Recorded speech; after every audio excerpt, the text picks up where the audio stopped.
자, 이제 기본 이론 강의 4강으로 들어가겠습니다. KBS 한국어 능력 시험입니다. 자, 이제 어휘와 관련된 마지막 시간으로 갈 것이고요. 어휘, 처음 시작했던 것보다 정말 좀 더 꼼꼼하게 강의했다라는 게 여러분 느껴지시죠? 자, 지금부터는 속담 그리고 고사성어, 관용 표현과 함께 뒤에 순화어까지 이어가도록 하겠습니다. 자, 먼저 이제 우리가 속담이라고 하는 것은 민간 격언이죠. 예로부터 내려온 말들이 돼요. 그래서 국립국어원에 등재된 속담의 개수만 9,603개가 돼요. 자, 속담의 개수 9,603개. 제가 정말 가나다로 하나하나 다 찾아본 거라서 이 개수가 객관적일 거라고 저도 생각을 하는데요. 그만큼 많다는 이야기죠. 근데 이것을 하나하나 일일이 다 따질 수가 없어요. 그래서 정말 중요한 것, 쓰임을 묻는 우리 KBS 한국어 능력 시험의 속성상 사전적 의미를 알고 앞뒤 문맥을 통해서 이 속담이 심지어는 긍정적인지 부정적인지 이 용리에 맞는 것을 파악하는 것이 중요하겠죠. 그래서 다다익선이라는 말처럼 많으면 많을수록 좋다는 말처럼 속담도 고사성어도 많이 아는 게 당연히 좋죠. 그래서 우선순위, 기출문제를 통해 우리 유형 해설서에서 언급되는 속담을 통해서 하고 추후에는 조금씩 관리하시면 좋겠습니다. 자, 그래서 이제 속담이라고 하는 것, 결국 둘 이상이 만나서 대체로 그러한 의미로 사용이 되는 보통 이제 영어에서의 수거, 이디엄이라고 말하는 것들의 포괄적인 것인데요. 참고로 속담과 관용구 또는 관용적 표현은 조금 다르죠. 속담은 글자대로 해석하면 돼요. 예를 들어 돌다리도 두들겨 보고 건너라 그러면 진짜 돌다리도 두들겨 보고 건너듯이 매사에 신중하라 이 글자에서 해석을 그냥 도출하게 된 거죠. 아니 땐 굴뚝에 연기 나랴? 그러면 굴뚝에 아니 땐 굴뚝에 연기 나지 않는다라는 서리적 표현이기 때문에 원인에 따라 결과가 마치 우리 콩 심은 데 콩 나고 팥 심은 데 팥 난다를 일반화하여 원인에 따라 결과가 생긴다. 아니 땐 굴뚝에 아는 없는 원인에서 어떤 다른 결과가 생기겠어? 이런 것처럼 말이죠. 자, 이렇게 있는 그대로 해석하면 속담이고 다만 관용적 표현은 새로운 뜻으로 만들어지죠. 의미가 이동하고 전성이 되기 때문에 이제 그 글자를 바탕으로 하되 새로운 말을 만들어내는 것을 관용구, 관용적 표현이라고 이야기합니다. 여기에도 이미 이제 이렇게 나와 있었던 거예요. 그래서 속담이라는 것은 사전적으로 가는 것이고 관용적 표현이라고 하는 것은 본래의 단어들이 지닌 의미를 넘어서 아예 새로운 단어처럼 쓰이게 되는 것이다. 뭐 이런 정도로 그러나 포괄적으로는 그냥 속담 고사성어도 다 관용적 표현이라고 이야기합니다. 자, 그중에 이제 속담 이야기를 하고 있었고요. 자, 이 속담이라는 것이 우리 KBS 한국어 능력 시험에 한 문제로 나올 때는 지금 대부분의 유형이 고정화돼 있잖아요. 속담을 밑줄을 그어놓고 그 앞뒤 내용에 따르게 문맥에 맞냐 틀리냐라는 문제들이 있는데 다만 우리가 위험한 것은 앞으로의 문제 경향이 꼭 그래야 할 것인가 그것만 나올 것인가 이거는 다를 수 있다는 거예요. 그래서 원래 속담 유형도 한자 성어와 연계하는 문제도 있을 수 있어요. 아니면 비슷한 속담끼리 묶어서 다음 중 속담의 의미가 다른 하나는 이럴 수도 있어요. 그래서 비슷한 것, 다른 것, 상반된 것 이런 것들도 좀 포괄적으로 알아두시면 좋겠죠. 다만 이게 대부분 사전에 활용될 수 있는 속담을 문맥으로 주는 경우들이 많기 때문에 그 문맥과 함께 공부하시면 되겠습니다. 저희도 이 내용들이 뭐 전체적으로 쭉 이어지고 있고요. 자, 역시 속담 중에서도 이런 비슷한 속담들 또는 조금 다른 속담들도 몇 개를 지금 예로 들어서 이야기한 거잖아요. 원래는 개발의 편자라고 하는 것이나 거정문의 돌적이라고 하는 게 같은 말이죠. 보통 우리가 일반적으로 격에 맞지 않다 이렇게 짧게 해석하는 속담이에요. 의미를 생각하면 그렇죠. 본디 개발이라고 하는 것은 편자, 바로 주석 편자라고 하듯이 편자가 말 발굽이잖아요. 그러면은 개발의 말 발굽이라는 것 자체가 전혀 관련이 없죠. 그래서 격에 맞지 않았다. 그래서 개발의 편자, 개발의 주석 편자라고 하고요. 아니면은 거정문의 돌적이, 즉 지프로 만든 보잘것없는 문에 장식용 문고리를 달아놓았다는 거예요. 그냥 옆으로 젖히고 들어가면 되는 거지 굳이 문고리를 달아놓을 필요가 있겠냐는 거죠. 격에 맞지 않은. 원래는 훨씬 많죠. 이런 것들 중에 하나가 개 목의 방울이라는 말도 있고요. 가게 기둥의 입춘이라는 말도 있어요. 즉 큰 어떤 대문의 입춘대길이란 24절기의 처음을 앞두고 있는 말하는 입춘이라고 하는 것을 써놔야 되는데 조그만 가게 기둥의 입춘이라는 글자를 써놓았기에 격에 맞지 않다라는 거죠. 서양식으로 말하면 돼지 목에 진주 목걸이, 아니면 또 뭐 개 목에 호패라는 우리의 속담도 있거든요. 이렇게 비슷비슷한 말들, 왜 민간에서 만들어지다 보니까 심지어는 비슷한 말도 있고 완전히 상반된 속담도 있잖아요. 나무는 나무인데 못 올라갈 나무 쳐다보지도 마라, 이런 것도 있어요. 자기 주제와 분수에 맞게 말이죠. 하지만 또 10번 찍어 안 넘어갈 나무 없다, 이것도 노력하면 된다는 거죠. 또는 산은 산인데 산 넘어 산이다, 그럼 계속 어려움이 거듭된다, 이런 속담도 있고, 아니면은 태산을 넘으면 평지를 본다, 또 산을 넘어갔더니 평지가 나와요. 고진감래예요. 이렇게 상반되는 속담들, 말 관련이 그런 게 엄청 많죠. 말도 너무 많은 말을 하지 마라, 이런 게 사실은 굉장히 많잖아요. 하지만 또 말을 해야 한다, 고기는 씹어야 마시고 말은 해야 마시다, 이런 것은 또 말로 표현하는 게 중요하다는 거예요. 이렇게 경우에 따라 다르기 때문에 그대로 지식으로 외우기는 하더라도 진리는 아니죠. 상황에 맞게 써먹으면 됩니다. 자, 중의 빛도 사실 넓게 보면 쓸데없죠. 중은 머리가 없으니까 스님이 쓸데없고, 끝 부러진 송곳이라는 것도 송곳의 끝이 날카로워야 되는데 끝이 부러졌으니까 얘도 무용지물이잖아요. 쓸모가 없다라는 거예요. 추풍선도 그렇게 말하면 가을의 부채, 이제 여름의 부채였던 거지. 가을에는 서늘하고 선선한데 부채가 필요 없잖아요. 이런 것들이 또 넓게 보면 뭐 쓸모없음, 쓸데없음을 나타내는 유사한 말일 수도 있습니다. 원래 이제 송곳 중에서는 우리 기출문제로 출제되었던 한자성어, 이미 우리가 뛰어난 사람, 유능한 사람을 이야기하면서, 유능한 사람은 바로 송곳의 끝처럼, 주머니 속의 송곳처럼 끝이 날카로워서 반드시 그 능력이 됨됨이가 드러나게 마련이라고 했던 낭중지추라는 성어가 자루 속의 송곳이라는 말로 또 활용되는 게 있어서 송곳과 관련된 속담 또는 한자성어로 함께 기억해 주시고, 추풍선이라는 것도 우리 한자성어 중에서는 여름의 화로, 겨울의 부채라고 이야기하는 하로동선이라는 말이 있어요. 자, 이 자체가 결국 격에 맞지 않고 철에 맞지 않고 쓸모없다는 이야기거든요. 여름에는 더워 죽겠는데 화로가 필요 없고요. 겨울에는 부채가 필요 없죠. 여기에 가을의 부채, 추풍선이라는 거와 비슷합니다. 자, 이렇게 우리가 속담도 워낙 뭐 여러 가지가 있기 때문에 이렇구나라고 제가 한번 보여드렸고요. 자, 속담의 기출문제, 지금 최근의 문제는 100% 거의 이런 형태로 나온다고 했어요. 또는 앞뒤 밑줄을 주고서 여기에 들어간 속담의 사용이 맞냐 틀리냐, 이렇게 이제 묻는 문제들도 있습니다. 자, 그랬더니 적절하지 않은 것을 물었고요. 자, 정답으로 가서 정답 3번으로 가봅시다. 자, 둘은 만나기만 하면 으르렁거려 싸운다는 거잖아요. 그런데 소 닭 보듯, 원래 대꾸가 되는 말이 있죠. 소 닭 보듯 닭 소 보듯, 원래 이렇게 순서를 바꿔도 가능한 민간 격언인데, 이것은 뭐예요? 서로 멀뚱멀뚱 별로 관심이 없다는 거예요. 소가 막 닭을 보면서 막 싸우고 막 닭이 막 소 잡아먹으려 이런 게 아니에요. 워낙 체구 차이가 많기 때문에 소 닭 보듯 닭 소 보듯 한다는 것은 서로 무관심이, 안물안궁이에요. 굳이 관심이 없어, 궁금하지 않아요. 그렇죠? 하지만 으르렁거리고 싸운다라고 하는 것은 보통 우리가 한자성어 중에 개와 원숭이 사이, 견원지간이다, 이런 정도에 어울릴 수 있는 말이 되니까 결국 문맥적으로 속담의 사용이 적절하지 않았다는 거예요. 한자성어로 가면 서로 사이가 나쁘지 않다, 이런 표현들이 많잖아요. 견원지간도 있고요. 빙탄지간이다, 얼음과 수채 사이, 빙탄 불상용이라고도 하고요. 같은 하늘을 이고 살 수 없는 원수, 그래서 불공대천, 불구대천, 불공대천 지수라는 말도 있어요. 그래서 닭 소보듯 소 닭 보듯 하는 거와 견원지간과는 아무런 관련이 없습니다. 자, 하지만 나머지 처삼촌 외에 벌초하듯 외삼촌 외에 벌초하듯 처삼촌 산소에 벌초하듯 다 똑같은 말이죠. 이를 대강대강 한다는 거예요. 이것도 사실 살짝 남존여비적이긴 한데 아내의 삼촌이라는 건 굉장히 먼 친척이라는 느낌이 있어요. 여자 쪽 집안이라는 거. 그런데 그 삼촌이 또 죽었어요. 돌아가셨으니까 산소의 벌초를 그냥 대강대강, 이를 대강대강 한다라는 거예요. 자신의 삼촌의 산소면 더 잘했을 수 있잖아요. 다만 이제 예전에 굳어진 말이기 때문에 어떤 일을 대강대강 한다, 이런 정도로 이해하시면 되겠어요.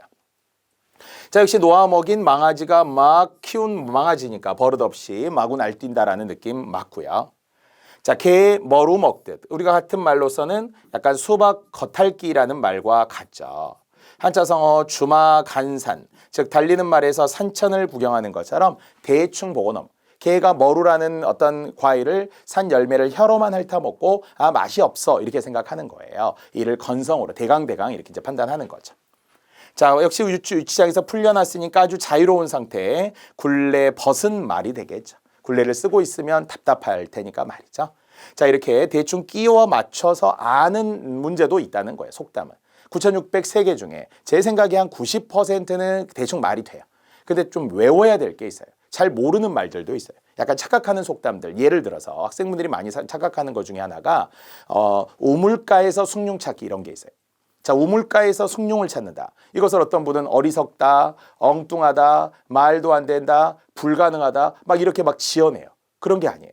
우물가에서 숭늉 찾기는 너무 성급하다는 뜻이에요. 왜냐하면 우물가에서 물을 길러와서 그리고 밥을 하고 끓여서 숭늉이 되는데 우물가에 가자마자 숭늉을 달라고 한 거예요. 그러니까 이게 단계를 생략한 성급함이죠. 우리도 사실 이런 기본서 한번 안 풀고 기출문제 한번 안 풀고 빨리 막 합격하고 싶어하고 높은 등급을 받고 싶다. 이것도 성급한 거잖아요. 그래서 성급함을 경계하는 말이 사실 우리 되게 많아요. 싸전에 가서 밥 달라고 한다. 싸전, 쌀가게예요. 쌀가게에 가서 쌀을 사서 끓여서 밥이 되는 거지 재촉한다고 생쌀이 밥이 되지는 않겠죠. 이것이 성급함에 대한 경계. 오동나무 보고 춤추기 어때요? 이것도 역시 성급함이에요. 원래 오동나무로 가야금 같은 걸 만들어요. 가야금을 만드는데 오동나무로 오동나무로 가야금을 만들어 연주하면 옆에서 춤을 추면 되는 건데 오동나무 보자마자 춤을 췄다는 거예요. 검은 거 같은 거예요. 정확하게 표현하면. 그래서 이런 게 다 성급함. 우리가 욕속 부달이라고 하는 한자성어처럼 이렇게 우리가 또 급히 빨리빨리 증후군 이런 거 하듯이 이런 게 속담 중에서도 또 시험에 잘 나옵니다. 물론 뭐 산에서 물고기 잡기, 연못구어 같은 거. 이것은 불가능한 일을 하고자 할 때 비유하는 이런 기타 등등 시험용 속담들이 분명히 존재하고요. 아까도 한자성어하고 연계할 수 있어요. 한역 속담이라는 게 있기 때문에 이것도 유형을 추후에 좀 생각해 주시면 좋겠습니다. 자, 이런 이제 속담 관련 이야기들이 있었고요. 자, 이제 고사성어로 가봅시다. 자, 고사성어, 사자성어. 원래도 이 고사성어라는 한자 자체만 가지고도 시험에 출제되기도 하는데요. 본디는 중국에서부터 유래된 말들이 많죠. 그래서 하나의 한자성어, 고사성어에도 어떤 옛 이야기와 함께 읽으면 훨씬 오래 기억에 남죠. 삼국지 고사성어. 저도 이제 학생들에게 예전에 그런 자료를 많이 정리해 주는데 거기에서 비롯되었다. 유비와 관련된다. 조조와 관련된다. 이런 이제 우리가 관련된 한자성어들을 외우면 훨씬 기억에 오래 남거든요. 다만 이제 우리가 시간이 없다 보니까 많은 양. 그 개수로 말한다면 저는 개인적으로 한 400개 정도 이상. 400개 이상. 보통 제가 400개 정도 이제 우리 학생들에게는 정리를 많이 해주는데 낯선 한자성어라는 것도 또 있다 보니까 최대한 500개 정도까지는 보기도 해요. 그래서 가나다 순으로 잘 보시되 또 우리 KBS 한국어 능력 시험에 맞는 문제 유형이 있죠. 거의 100% 사전적 의미로 묻죠. 이러이러한 뜻을 나타내는 고사성어는 그럼 그냥 찾기만 하면 돼요. 특히 한글도 병기해줘. 진짜 자진하려면 한글이 안 나와야 돼요. 한자만 나와야 되는데 우리가 지금 한문 시험을 하는 게 아닙니다. 수능의 제2외국어 한문이 아니에요. 그래서 KBS 한국어 능력 시험이기 때문에 철저히 사전적 의미로 지금 제안해서 나온 거예요. 그게 어쩌면 더 좋을 수도 있어요. 한자는 어차피 또 조금 공부해둬야 하고 한자 성어가 나오면 한자 이렇게 끼워 맞춰서 앞뒤 문맥을 통해서 해석할 수 있는 가능성 또 들어본 성어들이 오지선다둥에 최소 3개 이상은 나와야 돼. 하나는 모를 수 있는데 4개 정도는 알고 있으면 결국 그 중에서 골라서 취사 선택할 수 있을 테니까 말이죠. 원래 한자성어라는 것도 단순한 사전적 의미 또 사전을 찾아보면 밑줄 아까 우리 속담처럼 밑줄을 통해서 문맥의 쓰임이 맞느냐 보기를 주고 보기 전체에 어울리느냐 보기에 밑줄을 주느냐 문학하고 연계하느냐 심지어는 같은 성어들이 또 뭐냐 아니면 속담하고 연계하느냐 그리고 한자의 표기를 물을 때도 있는데 지금 우리 KBS 한국어 능력 시험에서는 철저히 사전적 의미를 묻는다 이렇게 생각하면 되겠습니다. 그래서 문항의 난도는 조금 낮은 편이다 이런 이야기가 지금 있었고요. 자, 이렇게 지금 한자성어 이야기들을 함께 가볍게 문제 한번 풀어봅시다. 다시 한번 시간상 정답률을 모두 다 설명하지 못할 수 있는데 아까 속담은 80.5%, 지금 한자성어는 88%. 이 정도는 되게 쉬운 거잖아요. 자, 아무 관계도 없이 한 일이 공교롭게도 때가 같아 억울하게 의심을 받거나 난처한 위치에 서게 됨을 나타낼 때 그것을 흔히 우리는 까마귀 날자 배 떨어진다 이렇게 이야기했다는 거죠. 즉 까마귀 날자라는 것은 까마귀는 우연히 날았을 뿐인데 그리고 우연히 중력에 의해서 배가 떨어졌을 뿐이라는 거죠. 그런데 사람들이 까마귀를 막 손가락질하면서 막 이제 욕하는 거예요. 아니 저놈의 까마귀가 자기가 배를 먹으려고 부리로 떨어뜨려서 지금 배가 떨어진 거구나 하면서 막 돌팔매를 하면서 저 재수 없는 까마귀, 흉조의 까마귀 이렇게 예로부터 생각을 했다는 거예요. 억울하죠. 이게 원래 이제 금수회의록에도 보면 안국선의 신소설의 까마귀가 막 그런 이야기 하거든요. 아니 사람들이 말이야 우리를 보고 흉조라고 하다니 진짜 억울하다. 우리는 뭔가 흉조가 아니다. 오히려 우리는 결초보은에 그래서 자오, 반포보은에 은혜를 아는 까마귀 새끼 이야기와 관련이 되듯이 사람들이 이상하다. 이혈령 비혈령 귀에 걸면 귀걸이, 코에 걸면 코걸이 하고 있는 거다. 견강부회, 말을 억지로 끌어붙여 자기가 주장하는 조건에 맞도록 한다. 즉 억지 주장을 하는 거다. 이렇게 까마귀가 억울해하는 거예요. 까마귀 입장에서 좀 그렇겠죠. 다만 어쨌든 공교롭게 아니 내가 오늘따라 지금 상황이 이런 거지. 너 오해하지 마. 의심하지 마. 우연히 그렇게 된 거야. 이럴 때가 사실 또 있잖아요. 살다 보면. 자, 오비락이 되겠습니다. 자, 반면 준비가 있으면 근심이 없다의 유비무환. 그래서 선제적으로 대응한다 할 땐 유비무환이 또 워낙 많이 나오잖아요. 준비를 미리 해야지. 나중에 대비하면 이걸 뭐라고 해요? 소 잃고 외양간 고치는 거. 이걸 망양보례라고 하죠. 뒤늦게 대비하는 거예요. 죽은 뒤에 약처방, 사후 약방문이라고 이야기하죠. 이렇게 뒤에 대비해도 소용이 없다는 거예요. 유비무환의 자세가 필요하겠죠. 자, 3, 3, 5 정말 3명, 4명 또는 5명, 6명 이렇게 모여 다닌다는 거예요. 친구들끼리도 3, 3, 5 다닌다 뭐 이런 정도. 자, 9일모의 오답들이 있었다고 하네요. 이걸 잘 모르는 분들이 있나 봐요. 9, 5, 9마리의 소 중에 하나의 터럭이라는 거예요. 9마리의 소 많잖아요. 그 중에 털 하나라는 거예요. 아주 많은 것 중에 극히 적은 것을 뜻해요. 극히 적은 것이라는 것은 많은 것 중에 적은 것 이렇게 좀 제한된 뜻도 있고 그냥 원래 좀 아주 적다라는 뜻도 있긴 한데 그래서 넓은 의미로 같은 말 중에서는 창해 일속 넓은 바닷속의 한알갱이의 좁쌀알이다. 진짜 바닷속의 좁쌀알 하나 엄청 적잖아요. 아니면은 그냥 보통 적은 걸 뜻할 때 세 발의 피, 조족지혈이라는 말을 쓰기도 하죠. 자, 이런 것도 역시 적다에 어울릴 수 있는 유사한 성어가 됩니다. 자, 모든 일은 반드시 올바른 이치로 돌아간다라는 하늘은 스스로 돕는 자를 돕는다. 또는 정의는 승리한다. 흔히 우리가 고대 소설의 대표적 한자성어 3대 한자성어라고 하거든요. 보통은 선을 권하고 악을 징벌한다라고 여러분이 제일 잘 아는 권선징악이라는 성어가 있고요. 자, 두 번째 역시 우리에게는 하늘은 스스로 돕는 자를 돕고 착한 사람이 복을 받아야 되는 거잖아요. 사필규정.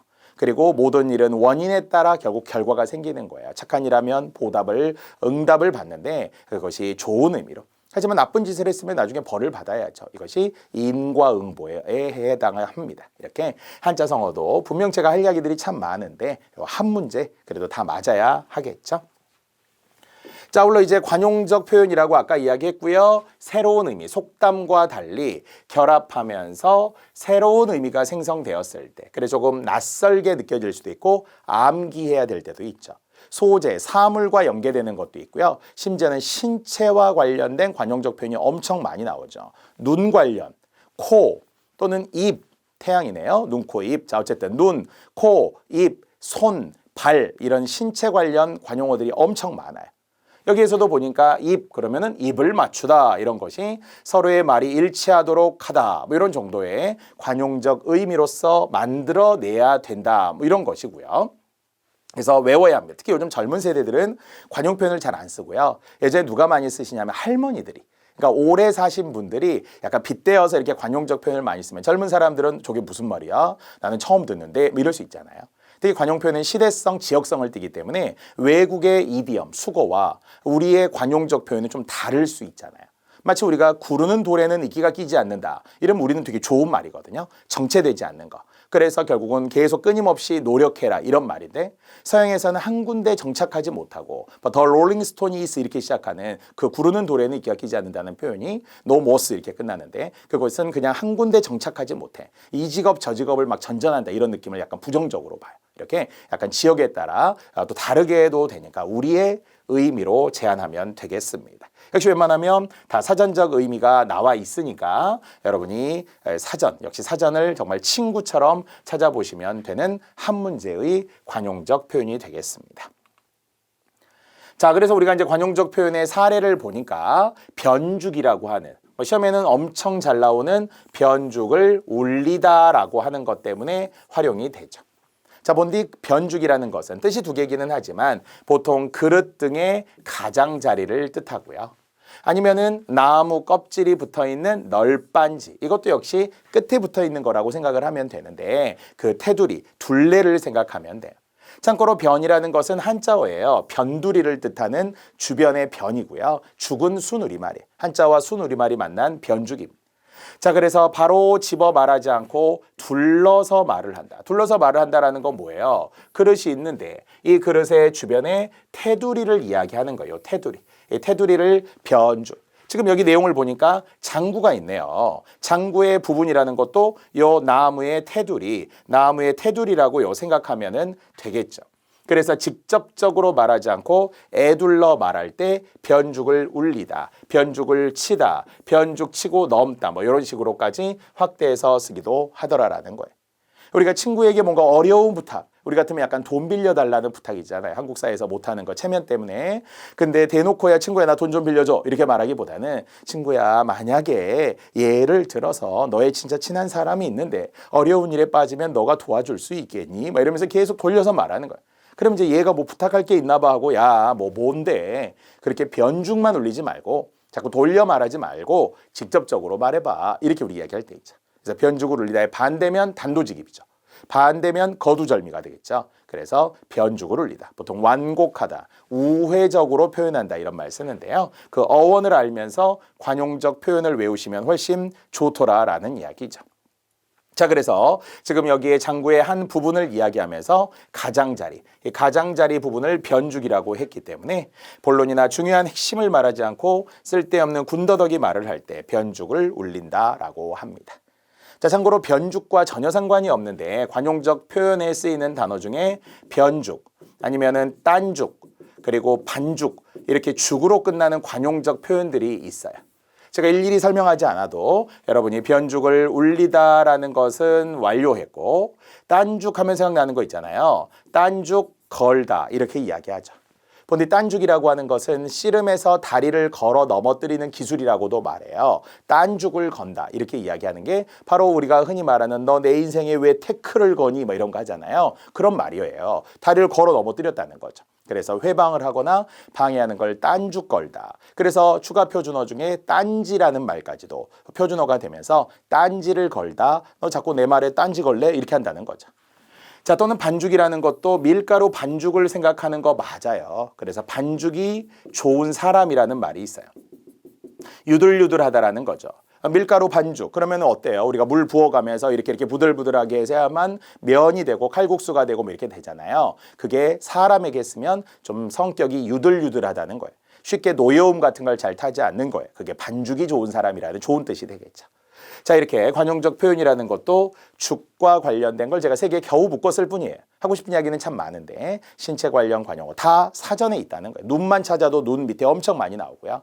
손, 발, 배 찾아도 엄청 많습니다. 이렇게 관용적 표현도 양을 늘려야 합니다. 장기적으로 갑시다. 단 우리는 단기적 시험에 대비하시는 분들이 많더라도 근본적 공부가 되어야 한다는 이야기입니다. 자, 그래서 이제 그런 관용적 표현들을 아까 다시 한번 쭉 올려볼까요? 자, 역시 밑에까지 지금 같았고요. 역시 아까 우리 이야기했었죠. 변죽이라고 하는 것의 변은 주변에 가장자리 변자를 쓰게 되죠. 가장자리 변자를 쓰게 되는 게 변방이라고 보통 변두리라고 이야기할 때 변이고요. 자, 그래서 나머지 모서리 역시 둘러서 이런 말들이 이제 일관되게 나온 거라서 이제 넘어가도 되겠습니다. 자, 또한 이제 관용적 표현의 유래를 설명하면서 사물, 소재 등을 이야기해 볼 만 하잖아요. 그 중에 경을 치다 그러면 경을 친다는 것이 어떤 꾸지람이나 나무람을 듣거나 벌을 받다라는 건데 본디 경이라는 것은 하룻밤을 5경으로 나누었을 때 초경, 2경, 3경, 4경, 5경 그러면서 5경이 지나면 보통 포졸들이 두 사람이 돌아다니면서 나무 막대기로 딱딱딱 통금 해제를 알리죠. 이런 걸 경을 친다 아니면은 처음 시작할 때 통행금지를 알릴 때 이런 것을 역시 경을 치면서 돌아다니지 마세요 이렇게 한다라는 거죠. 보통 이제 문학에서는 삼경이라는 게 있죠. 밤 11시, 1시. 그것을 자시라고 하면서 깜깜한 밤의 설정을 삼경. 이화의 월백하고 은하니 삼경인제. 이렇게 네모놓기가 또 나오는 어휘의 시간 문제도 있습니다. 자, 곱살이라고 하는 것도 있어서 곱살 끼다 이렇게 이야기하는 것에 곁다리로 끼다. 녹초가 되다 할 때 녹초가 녹은 초에서 온 말이고요. 동티라는 말도 어원상 동토. 원래는 땅에는 보통 지신이 살고 있다고 해요. 함부로 땅을 옮기지 않아야 돼. 예전 시족사회 때문에 그래요. 터전으로 옮긴다, 이사 간다 이런 거는 좀 굉장히 신중한 문제예요. 그런데 옮겼다는 거예요. 땅으로 옮겼어. 터전으로 옮기는 것은 공연히 건드리지 말아야 하는데 건드려서 화가 났다. 화를 입는 거예요. 그것이 바로 동토에서 온 말 동티라고 합니다. 잘못 건드려 스스로 재앙을 사게 된. 그래서 보통 우리는 산소동티라는 말이 있어요. 산소동티는 뭐예요? 산소를 잘못 썼다는 거예요.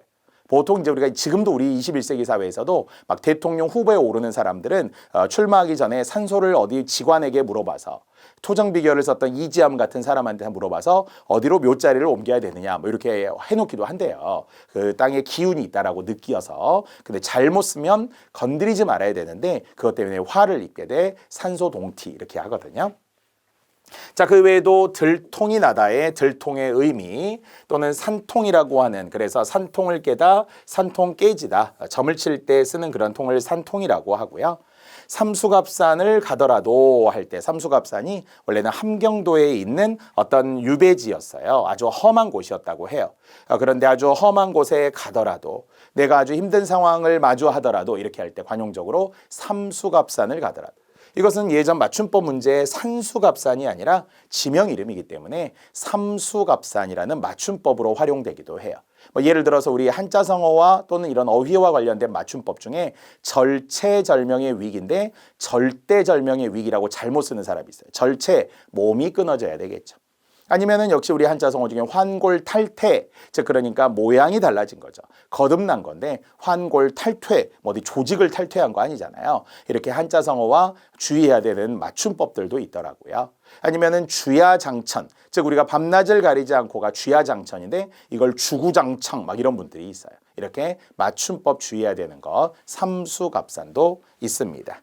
또는 지금 이런 의미로 보면은 야반도주. 반, 즉 하프, 절반 반자를 써야 되는데 야밤도주 이런 분들이 있어요. 안 됩니다. 자, 학을 떼다의 학이라고 하는 것이 바로 질병을 말하는 거죠. 말라리아 같은 거. 근데 학질을 뗐다라고 하는 것은 이제 괴롭거나 어려운 상황을 벗어나느라 진땀을 뺄 때, 내가 정말 어떤 일을 하느라고 학을 뗐어. 또는 정말 어떤 사람과의 관계에서도 그 사람한테 내가 완전히 막 학을 뗐어. 이렇게 할 때가 있더라고요. 자, 이렇게 어원들이 분명히 존재하더라라는 거예요. 시작일 뿐이잖아요. 이렇게 한 단어를 찾아가면서 살을 붙여나가는 연습을 하시면 여러분이 어휘의 승자가, 그리고 재미있는 KBS 한국어 능력시험 준비가 돼요. 그 시간들이 절대 고통스럽지 않습니다. 제가 자주 이야기하는 거지만 우리가 국어를 잘한다라고 하는 것은 결과적으로 세계에서 제일 잘하는 거잖아요. 우리가 영어를 잘한다고 세계에서 제일 잘하는 건 아니어도 국어를 잘하면 이건 세계에서 제일 잘하는 걸 하는 거예요. 그런 애정과 자긍심을 갖기를 바랍니다. 자, 여기서도 보니까 관용구의 의미로 적절하지 않은 것을 이야기했는데요. 정답을 보니까 3번. 즉 눈물이 앞선다라고 하는데 감정이 앞선다 이런 걸 말하는 게 아니라 실제 눈물을 먼저 흘린다는 거잖아요. 어떤 일을 하려니 너와 헤어지려니 눈물이 앞서네. 막 눈물이 먼저 나왔다라는 거예요. 그렇다고 막 감정이 앞선다 이런 말이 아니에요. 그래서 이렇게 신체 관련 눈물 이런 것도 있고요. 나머지 무대에서다. 귀에 딱지가 않다. 날 물러보는 거야. 이렇게. 야, 너 나를 비행기 태우니? 이렇게. 원래 이제 어휘 문제에도 비행기 태운다. 즉 그러니까 지나치게 칭찬한다라는 말에서 추워주다, 추워올리다, 치켜올리다, 치켜세우다 이런 것들의 같은 말들이에요. 나를 왜 오늘따라 자꾸 칭찬에 치켜세우니, 치켜올리니, 축혀올리니, 축혀주니 이런 식으로 여기에 추워올리니까지 다 맞습니다. 자, 이런 것도 원래 표준어, 복수표준어 26항에 나와 있는 사례이기도 합니다. 관련해서. 자, 관용구였었고요. 그래서 눈물이 앞서다라고 하는 것은 눈물을 먼저 흘리다 이런 정도 말을 하지 못하고 말잇 못이네. 말잇 못. 그쵸? 자, 그리고 국어 순화로 한번 들어가 봅시다. 자, 순화라는 것이 결국 우리말 가꾸기거든요. 순수하게 바꾼다라는 거니까 보통 우리말 가꾸기라고 예전 교과서에 나와 있는 거예요. 그런데 우리말을 가꾸기 위해서는 그만큼 오염된 말들, 침투된 말들이 많다라는 걸 전제로 하죠. 그중에는 누구나 아는 것처럼 한자어나 외래어가 침투되면서 순 우리말이 약화되고 있다는 거예요. 다만 앞에서처럼 한자어는 독특한 기능을 하다 보니까 구체적인 의미를 나타내며 동의어를 구별해야 되면서 전문적 학술적 용어 등에도 적합하다 보니 한자어를 버릴 수가 없어요. 근데 과유불급, 지나치면 안 된다는 거죠. 마치 우리가 거리의 간판이나 어떤 상품들을 보면 거의 영어식으로 바뀌고 있어요. 순 우리말로 된 게 거의 없습니다. 그래서 정말 이게 오히려 문화 식민주의, 문화 속국으로 가는 거 아니냐 이런 우려가 국어 전공자들에게 많이 나타나는데 그럼에도 불구하고 아직도 잘 안 고쳐지고 있다라는 이걸 인식하고 있잖아요. 우리말이 자랑스러운 우리말이 있다라고 하는데도 불구하고 이런 모순되는 태도들이 있어서 시험용으로 자꾸 이제 한 문제, 두 문제 계속 내주게 되는 거죠. 그중에는 원래 이제 우리가 순화어의 범주 자체를 첫 번째 한자어의 순화, 외래어의 순화, 그리고 특히 아직도 남아있는 일본어의 잔재들이 있다는 거예요. 이런 일본어의 잔재들의 순화. 아니면은 뭐 법률 용어의 순화 같은 거. 아까도 얘기했지만 제헌절, 5대 국경일에 해당하는 제헌절이 48년 일제강점기 직후에 만들어지다 보니까 일본식의 한자어를 끌어다 오고 막 말도 안 되는 막 어려운 한자어를 막 빌려다 쓰는 그런 성향들이 있었다는 거예요. 그래서 결국 법제처를 비롯해서 이 국립국어원에서 계속 지적을 하는 거예요. 제발 좀 바꿔달라. 법률 용어 일반인들이 알아듣기 쉽게 좀 바꿔달라 그런데도 저항이 심하더라고요. 의사들이 그렇고 이런 법률 용어들이 그렇듯이 마치 자기들이 되게 우월한 것처럼 생각하는 경향이 있어요. 그래서 그런 걸 시험으로라도 계속 순화해달라 이런 이야기를 하고요. 행정 용어도 마찬가지예요. 어떤 공무원들 있잖아요. 보도자료 이런 거 보면은 여전히 외래어 남용의 문제, 어법에 안 맞고 이런 게 되게 많대요. 그래서 지금 한 문제를 통해서 최소 한 문제, 최대 두 문제까지 이 순화어에 대한 문제가 나오게 됩니다. 자, 그래서 이야기했던 것처럼 우리가 무분별하게 사용하는 외래어도 있어요. 아니면은 불필요한 한자어를 말해요. 왜냐하면 한자어도 쓸 수 있어요. 근데 굳이 안 써도 되는 거 있죠.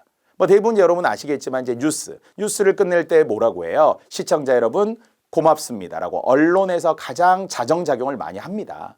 그래서 KBS 한국어 능력 시험이 되게 소중한 거잖아요. 그런데 아직도 많은 사람들은 감사합니다 이렇게 하죠. 그래서 학생분들이 자주 물어요. 고맙습니다가 맞아요? 감사합니다가 맞아요? 둘 다 맞아요. 하지만 뭐 높고 낮음의 문제도 아니에요. 하지만 한자어인 감사보다는 순우리말인 고맙습니다를 쓰는 게 더 좋다는 거죠. 그래서 고맙습니다라고 방송에서만 하게 되는 거예요. 채소, 야채 이런 것도 마찬가지. 다 사전에 있어요. 그리고 야채라고도 우리가 맨날 해요. 아침에 야채 뭐 이런 거 해요. 근데 야채는 일본식 한자어. 일본식 한자어라는 건 어떻게 알아요? 어디 써 있어요? 우리가 눈으로 보면 야채, 일본식 한자어 이렇게 안 나오잖아요. 하지만 사전을 찾아보면 그리고 국립국어원의 어원들을 찾아보면 그렇게 되어 있어요. 순화어에 의하면. 그래서 야채라고 하지 말고 채소라고 하자라는 거예요. 다시 한번 고맙습니다라고 쓰는 게 더 좋다는 거예요. 그래서 순화어는 옳고 그름의 문제라기보다는 바꿔주면 더 좋은 권고에 해당이 되긴 하는데요. 특히나 아까처럼 역시 외래어들도 남용, 한자어도 너무 불필요하게 과유불급 쓰는 거. 우리가 남용이라는 것도 마찬가지죠. 한자로 설명하면은 넘칠 남자를 쓰게 되면서 약품에다가 우리가 이 남용 이야기 되게 많이 하잖아요. 약 좋다 남용 말고 약 모르고 오용 말자 이렇게 슬로건이 있죠. 아무리 좋아도 지나치게 넘칠 남자 지나치게 많이 사용하지 말고. 그래서 물이 넘치는 거잖아요. 그래서 남용, 남발, 남벌이라고 하듯이 그리고 오용 잘못 쓰는 건 오용이죠. 특히 일본어들도 마찬가지예요. 그냥 단순히 제2외국어라는 일본어를 말하는 게 아니에요. 와타시와 한국인 데스, 아나타와 니혼진 데스가 이런 일본어를 말하는 게 아니에요. 그것은 결국 잘못된 그리고 뭔가 국적불명의 콩글리시처럼 막 섞여가지고 일제강점기에 우리가 착취를 당하면서 강요당했던 말들이거든요. 그런 걸 분명히 많이 순화하고 있지만 아직도 어른들, 할아버지 할머니들 아니면 어디 특히 건설이라든지 어디 음식이라든지 어디 전문 용어 등에서는 아직도 일본어를 엄청 많이 쓰는 분들. 특히 건설 쪽에 보니까 뭐 노가다도 그렇죠. 아니면은 공구리 막 이런 공구리가 뭐예요? 콘크리트죠. 콘크리트. 도자를 끈다. 도자가 뭐야? 불도저를 막 이상하게 약간 변형해서 쓰는 전문 용어 비슷하게 그 특정한 집단에서만 쓰는 은어처럼 쓴다는 거예요. 이런 것들을 이제 우리가 순화를 해야 되겠죠. 그래서 순화해야 할 세 가지 한자어, 외래어, 일본어와 관련이 됩니다. 매년 한 문제 이상 최대 두 문제까지 출제된다 이렇게 보시면 되겠고요. 자, 이런 내용을 바탕으로 해서 순화어의 사례 한 번만 잠깐 봅시다. 자, 시험에 이미 나왔던 노견이라는 게 있어요. 원래는 물론 예전 노견 통행금지 이런 말 되게 많이 썼거든요. 근데 이 한자의 어원을 보니까 길, 어깨라는 거예요. 그런데 굳이 어깨 견자, 길에다가 신체의 일부를 빌려서 길, 어깨 좀 이상하거든요. 그래서 한때는 건설, 토목 쪽에서는 길, 어깨라고 직역해서 쓰이기도 했지만 지금은 갓길, 당연히 순우리말 갓길 통행금지, 가의 길에 사이시옷이 들어간 합성어가 된 거거든요. 갓길 통행금지로 굳어졌죠. 자, 놀랍게도 아직도 한강 고수부지 막 이런 분들이 있어요. 고수부지. 이것도 이상한 거예요. 물 위에 있는 땅이라는 말이 되게 이상하거든요. 그게 아니라 한강 둔치, 이렇게 물가의 언덕이라고 하는 거니까 서울에 계신 분들 아니면 각각 지역에도 고수부지라고 이름을 붙이는 곳이 있다면 이제는 둔치라고 무조건 바꾸어줘야 합니다. 자, 시험에 출제되었던 바로 해태라는 말이 또 뒤에 어휘로 나오죠. 원래 해태는 한자로 보면은 게으를 해자, 게으를 태자 둘 다 마음신변이 있거든요. 게으르다라는 게 마음이에요. 등기를 게을리했다라는 거예요. 그러니까 뭐 20일까지 이 서류를 제출해 주세요. 그런데 막 제출 안 해. 변호사들도 어디 사무장들 보면 그냥 돈만 받아먹고 한 사람들도 있다는 거예요. 게을리해요. 이것을 제 기일 내에 제출하지 않은 것, 처리하지 않은 것을 해태라고 합니다. 상상 속의 동물 해태를 말하는 게 아니에요. 숨겼어요. 작물 은닉죄라고 하잖아요. 이런 것도 쉬운 말로. 개전의 정이 있느냐 없느냐. 개전이라는 것이 잘못을 바꾸다. 여기서는 뉘우치다라는 뜻으로 바꾸어야 하면 더 좋겠죠. 그런데 개전의 정이 현저하다. 뉘우치는 빛이 있거나 아니면은 개전의 정이 없거나 이렇게 말하거든요. 현재도 뚜렷하다. 나타날 현자를 쓰게 되고요. 자, 최고도 뒤에 기출문제로 나오죠. 이것은 엄지척의 최고예요. 이 최고를 말하는 게 아닙니다. 이것은 재촉할 최자를 쓰게 되는 것이죠. 알릴 고자 이렇게 한자를 알아야 하는 이유가 한자의 직역이 되면 뜻이 나온다는 거죠. 그래서 보통 최고장이라고 하는 게 조세희의 70년대 소설 난소공, 즉 난장이가 쏘아 올린 작은 공. 물론 표준어는 난쟁이, 책 제목은 난장이가 쏘아 올린 작은 공인데 거기에 의하면 최고장이 날아오잖아요. 이제 철거하시오. 몇 월 며칠까지 철거하세요. 그러니까 기어이 오고 말았구나. 막 이런 내용이 소설 속에 나와요.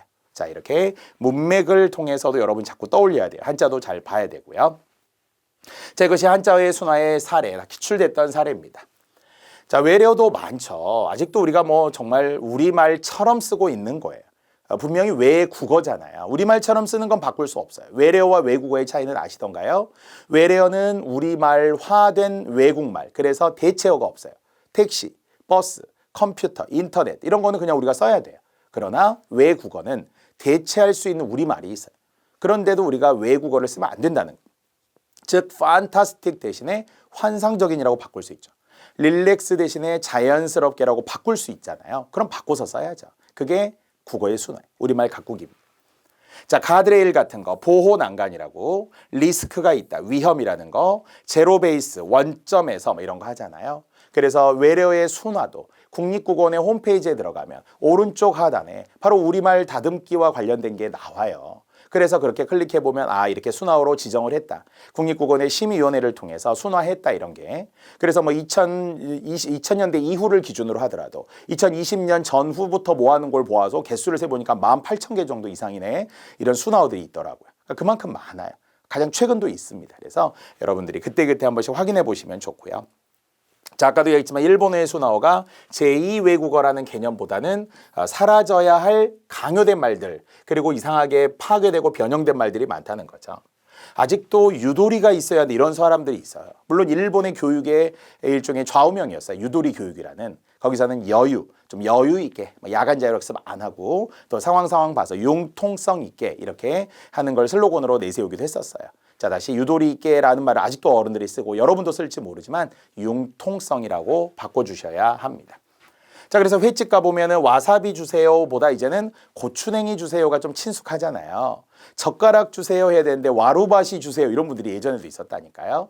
다시 한번 무슨 그릇을 주세요 이래야 되는데 사리 습사리 이런 식으로 표현하는 분들도 있어요. 물론 영어식 표현하고 섞어가지고도 하는 경우도 있고요. 그래서 우리 젊은 분들부터 또 여러 똑똑하신 분들, 훌륭하신 분들부터 조금씩 우리가 지적 수준에 맞게 바꾸시면 좋습니다.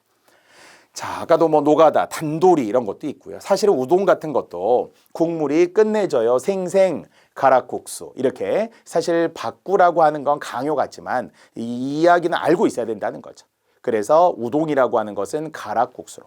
심지어는 막 나베 우동 이런 말들 하더라고요. 나베는 냄비라는 말로 결국 이제 일본식의 표현 나베라는 게 일본어잖아요. 또 심지어는 사실 시험에도 예전에 나온 적이 있었던 게 돈가스 이런 거죠. 이게 사전에도 다 등재되어 있지만 돼지 돈자에다가 가스라는 국적불명의 어떤 말이 붙어서 일본식의 말에서 들어오면서 언어가 약간 깨진 거거든요. 그래서 우리는 자리를 잡았어요. 사전에는 자리를 잡았지만 순어에는 들어가더라는 거예요. 대신에 돈가스라는 게 여러분 느낌에 그거 같잖아요. 뭐 같아요? 너비아니 튀김, 돼지고기 너비아니 튀김이라는 사실 정말 문맥에 잘 맞지 않는 것 같은 그런 표현도 돼요. 하지만 돼지고기를 얇게 펴서 튀긴 게 그게 돈가스거든요. 그래서 그런 등등의 어색해도 굳어진 말들. 우리는 어색했지만 굳어진 말들 중에 대표적인 게 누리꾼이라는 것 말 대신에 누리꾼이라는 말이 사실 원래 뭐였어요? 네티즌이잖아요. 네티즌 대신에 누리꾼이 자리를 잡았고 아니면은 무슨 리플이라고 이야기하고 그런 의미에서 우리가 지금은 리플라이 대신에 댓글, 덧글, 답글이라고 하는 게 굳어졌잖아요. 이렇게 이제 정착되어서 우리말로 쓰이는 순어들도 분명 있을 겁니다. 땡땡의 문이 이런 말들 아직도 쓰더라고요. 물방울, 문. 기스가 생긴 게 아니에요. 영어의 스크래치도 아니에요. 흠집 이렇게 우리말로 순화해 보라는 겁니다. 자, 그 외에도 역시 남용의 한자어라고 했어요. 쓸 수는 있는데 지나치게 불필요한 한자어를 쓰지 말자. 그래서 우리 기출문제로 이제 한번 가봅시다. 자, 문제 자체가 순화라고 했고요. 모두 한자어와 관련이 됩니다. 자, 그중에 아까 살짝 언급했던 것도 지금 여기에 보이는데 적절하지 않은 것은 정답 2번에 상위하다라는 말이. 사실 우리가 잘 안 쓰는 말이긴 한데요. 상위의 위라고 하는 것이 어긋날 위예요. 그래서 우리가 어긋날 위자를 어디에 써요? 법을 위반했어요. 위배되었어요. 이렇게 하는 게 다 어긋났다라는 뜻이거든요. 그러니까 서로 일치하다와 아무런 관련이 없겠죠. 서로 일치한다면 보통 우리가 부합하다, 합치하다 뭐 이런 말들이 있거든요. 의견에 부합하는 거. 그게 일치예요, 일치. 자, 그러나 상위하는 거하고는 전혀 관련이 없습니다. 물론 이제 상위는 전혀 아님에도 불구하고 우리가 뭐 예를 들어서 서로 상자를 쓰는 단어들이 많다 보니까 그 중에서 시험에 나올 수 있는 것 중 상치되다 이런 거 있죠. 서로 어긋나는 거. 그런 것도 어긋날 치자를 쓰게 되면서 의견이 친구와 상치되었다 이런 것을 물론 상반되고 상보적이고 상이하고 이런 서로 상자로 시작하는 말들은 굉장히 많은데 개인적으로는 상치 또는 상충이라는 말도 있죠. 이것도 어긋날 충이에요. 상치와 상충이 같아서 역시 의견이 상충되었다 이런 거 하거든요. 자, 반면 그대로 한자로 가서 깨달아 아는 거잖아요. 알지자, 얻을 득자. 아까 최고짱이 날아왔어요 하듯이 재촉하는 뜻을 알리는 것을 말하고. 사실 우리가 주말 하면은 토요일, 일요일만 생각이 나잖아요. 근데 그 주말의 개념이 아니고요. 한자를 보니까 어원상 붉을 주자에다가 지우다라는 의미의 지울 말자를 써서 붉은 먹을 묻힌 붓으로 글자 등을 지우는 거. 우리 같으면은 두 줄로 긋는다라고 예전에 많이 하잖아요. 이렇게 글자가 있으면 이렇게 딱 지웠어. 이런 것들을 주말하다라고 한다는 거고요. 5번의 혜택까지 그대로 나와 있습니다. 아까처럼 게으르다라는 의미로 이해하면 좋은 건 법률 용어고요. 게으르다라고 이렇게 풀었더니 그대로 가능한 거죠. 자, 이것은 대체로 순화, 법률문의 순화, 한자어의 순화와도 좀 관련이 됩니다. 자, 설명을 했고요. 자, 다시 외래어의 순화도 굉장히 많습니다. 자, 일본의 잔재 중에 아까 곤색 같은 것도 있어요. 곤색, 짙은 초록빛. 그래서 보통 우리가 순화하면 진남색, 검남색, 줄여서 남색이라고도 하는데 일본말 곤이라는 말이에요. 곤색 바지다, 곤색 양복이다 이런 어른들이 이렇게 되게 많이 합니다. 절대 안 돼. 소라색 이런 것도 마찬가지. 일본어 소라고요. 하늘색을 말하는데 고둥소라를 말하는 게 아닙니다. 자, 그 외에도 다양한 뭐 엑기스 이런 거 안 돼요. 진액입니다. 진액. 근데 이것을 엑기스라고 하고. 아니면 무슨 망년회 이런 거 하잖아요. 망년회 없어요. 송년회죠. 송년회. 한 해를 보내는 거고 그런 모임인 거지. 잊을 망자를 써서 망년회 이런 게 다 일본식 잘못된 표현들이 되겠습니다. 아까 우리 고수부지 이야기했네요. 순화해야 합니다. 자, 또 문제 한번 가봅시다. 자, 바르게 순화하지 못한 거. 이 문제 되게 많이 틀렸더라고요. 마지막 문제네요. 자, 정답률이 37.8%라는 거예요. 왜냐하면 잘 안 쓰니까. 아까도 말했지만 이게 사전에 나와 있기보다는 국립국어원의 홈페이지에 나와 있어요.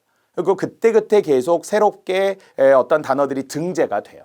그러니까 이걸 그때그때 확인하고 찾아보지 않은 이상 최근의 시사적인 순화어들을 잘 모를 수도 있습니다. 자, 그래도 우리가 한번 접근을 해봅시다. 자, 적절하지 않은 것이었어요. 자, 그랬더니 무빙 워크, 인저리 타임, 스크린 도어, 언론 플레이 팝 살다 들어본 말들이잖아요. 그런데 정답으로 보았더니 5번에 팝업창. 팝업창이라는 거는 광고를 말하는 것은 아니고요. 뭔가 정보를 계속 알린다. 그래서 알림창으로 순화한다라고 하는 거죠. 그래서 옆에 우리가 물론 배너 광고 할 때는 그런 게 광고라고도 이야기해도 되겠지만 계속 정보가 올라오잖아요. 뭐 설문조사를 하기도 하고 알림 이렇게 해서 이렇게 올라오기도 하잖아요. 그래서 클릭해서 없애면 사라지기도 하는 이런 것들이 팝업 창이 되는 거예요. 알린다라는 의미의 알림창인 거지 광고를 말하는 게 아닙니다. 자, 그런데 헷갈렸던 게 스크린 도어 이런 거예요. 이게 보통 시험에 나오면 안전문일까요? 아니면 차단문일까요? 이런 걸로 좀 함정으로 줘요. 근데 왠지 느낌은 차단할 것 같기도 하지만 어떤 어휘를 만들 때는 기왕이면 긍정적 어휘, 좋은 의미를 가지고 말을 만들어줘야 돼요. 그래서 이것이 차단한다라는 속성이 아니라 안전하게 우리를 지켜주는 거잖아요. 스크린 도어가 열립니다. 우리는 서 있는 거고요. 기차가 들어오는 거잖아요. 그래서 우리를 안전하게 지켜준다라는 거지. 우리를 딱 가로막아. 이런 뭔가 부정적인, 네거티브적인 단어가 아니라는 거예요. 포지티브적인, 긍정적인 의미의 단어를 주어서 순화어로 정착하게 하는 거죠. 그래서 차단문은 X, 안전문이 O가 되겠습니다. 그 이외에 무빙 워크 대신에 자동킬이라고, 축구에서 인저리 타임의 추가 시간이라고, 언론 플레이를 여론몰이라고 이렇게 이제 순화하도록 국립국원이 권고하고, 그래서 하나로 만든 거예요. 정착한 거지. 느낌으로 푸는 게 아닌데 모든 어휘를 알 수 없다. 다만 근거는 있다라고 했어요. 국립국어원 홈페이지. 그래서 조교하면 오른쪽 하단 이렇게 가끔씩 들어가 보시면 공부해야 하는데 객관적 기준이 어딘지를 알 수 있을 겁니다. 자, 이렇게 해서 우리는 어휘라고 하는 영역을 드디어 마무리하도록 하겠습니다. 자, 그리고 이제 다음 시간으로 들어가서는 이제 어법, 우리가 알고 있는 어법으로 들어가서 어문 규정으로 가게 되겠죠. 자, 이렇게 어휘까지 마무리를 했습니다. 특히 사전적 의미로부터 시작을 했어요. 고유어, 한자어도 같고요. 한자의 표기도 같습니다. 동시에 이번 시간에 포함되었던 것은 관용적인 표현들. 그래서 속담, 한자성어, 관용구, 순어어들까지 했는데요. 어휘는 절대 퇴보하지 않습니다. 정체되지 않습니다. 결국 우리는 답보 상태가 아니라 진화하고 진보하고 발전하게 되어 있으니까 하나씩 양을 늘려가는 것에 대한 재미를 우리 같이 진심으로 또 느꼈으면 좋겠습니다. 자, 쉬었다가 또 이어서 할게요.